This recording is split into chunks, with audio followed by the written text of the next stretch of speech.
14वां प्रकरण है। 14वें प्रकरण का पहला सूत्र है।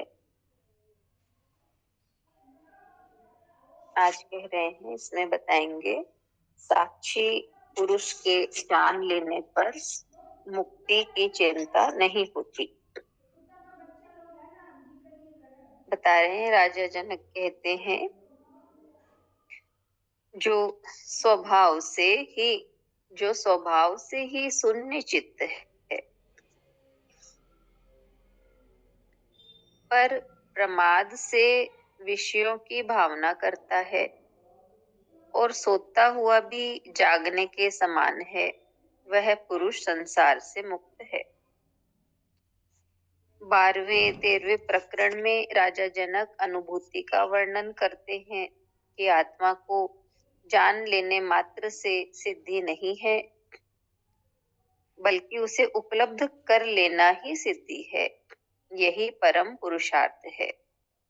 उपलब्धि के बाद भी चित्त की चंचलता को पूर्ण रूपेण शांत करने के लिए उसमें निरंतर स्थिर रहना आवश्यक है, जिससे अनेक जन्मों के संस्कार स्वरूप वासना के बीज को पूर्णतः नष्ट किया जा सके।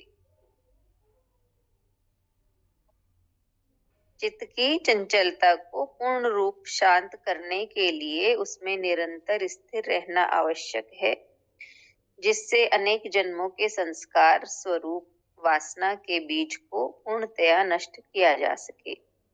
जब ये 1 मिनट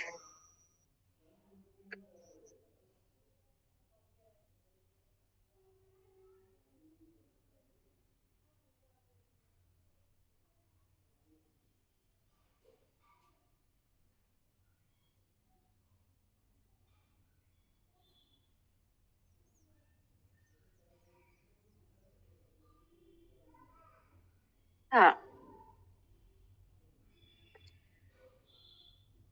जब यह बीज ही नष्ट हो जाता है, तभी उसे केवल्य पद प्राप्त होता है। ऐसा व्यक्ति सर्वत्र ही उस अद्वैत आत्मा को देखता है। यही आत्मज्ञान की स्थिति है।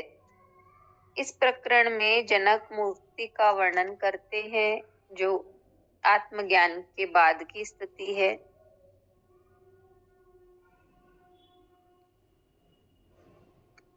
आत्मज्ञानी में भी यदि कामना और वासना संबंधी थोड़ा सा भी बीज विद्यमान रह गया, तो वह फिर समय पाकर प्रस्फुटित हो सकता है। इस बीज का नाश ही मुक्ति है। जनक कहते हैं कि आत्म स्वरूप को उपलब्ध हुआ ज्ञानी स्वभाव से शून्य चित्त वाला होता है। उसके चित्त से समस्त कामना वासना संस्कार जनित तरंगे शांत होकर चित्त की चंचलता नष्ट हो चुकी है। अब उसमें संकल्प विकल्प के विक्षेप नहीं है।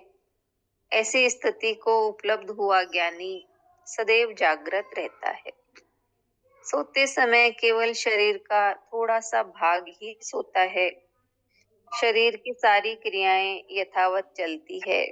नींद में श्वास, रक्त प्रवाह, स्नायु संस्थान, मन आदि अपना अपना कार्य करते रहते हैं। ये सोते नहीं। केवल मस्तिष्क का थोड़ा सा भाग ही सोता है, थोड़ा विश्राम लेता है, किंतु चेतना कभी नहीं सोती। वह नींद में भी जागृत रहती है। सोना चेतना का स्वभाव ही नहीं है।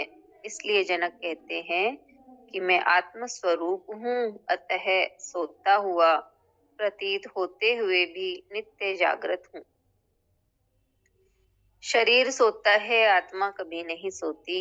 इस प्रकार आत्मा में स्थित हुआ योगी संसार से मुक्त है। ऐसा पुरुष यदि संसारी विषयों की भावना करता है, तो वह वासना एवं आसक्ति से युक्त न होकर प्रमादवश करता है। आत्मज्ञानी के क्रियामाण कर्म तो बंद हो जाते हैं, क्योंकि वह करता नहीं रहता, इसलिए उसके कर्म संचित नहीं होते, तथा संचित कर्म भी आत्मज्ञान से नष्ट हो जाते हैं, क्योंकि कर्मों का संबंध मन से है, वह मन नहीं रहने पर कर्मों का भी क्षय हो जाता है। किंतु प्रारब्ध कर्म जिनसे वह शरीर और जीवन मिला है, उसे इस जन्म में आत्मज्ञान के बाद भी भोगने ही पड़ते हैं। इनको भोगे बिना मुक्ति नहीं होती, इसलिए आत्मज्ञानी भी शेष प्रारब्ध कर्मों को भोगना भी अनिवार्य है। इसलिए आत्मज्ञानी को शेष प्रारब्ध कर्मों को भोगना भी अनिवार्य है, तभी मुक्ति होती है। यदि उन्हें न भोगा गया तो अनभोगे कर्म फिर अपना प्रभाव दिखाते हैं। इसलिए जनक कहते हैं कि मैं अब विषयों की भावना वासना न करके प्रमादवश प्रारब्ध होकर करता हूँ। इस जन्म में जो भोग मुझे मजबूरी में भोगने हैं, ईश्वरीय विधान के अनुसार भोगने हैं, इसलिए उनकी ही भावना करता हूँ, किंतु अहंकार और कर्तव्य नहीं है। लेसन थोड़ा सा बड़ा था, तो बस यही इसने बताया है कि केवल आत्मा को जान लेने से सिद्धि नहीं होती, बल्कि उसको उपलब्ध कर लेना, यानी आत्म भाव में स्थित हो जाना, उससे से सिद्धि होती है, और ये परम पुरुषार्थ है। तो इसलिए कहा कि आत्मा की उपलब्धि होने के बाद भी चित्त की चंचलता को शांत रखना जरूरी है।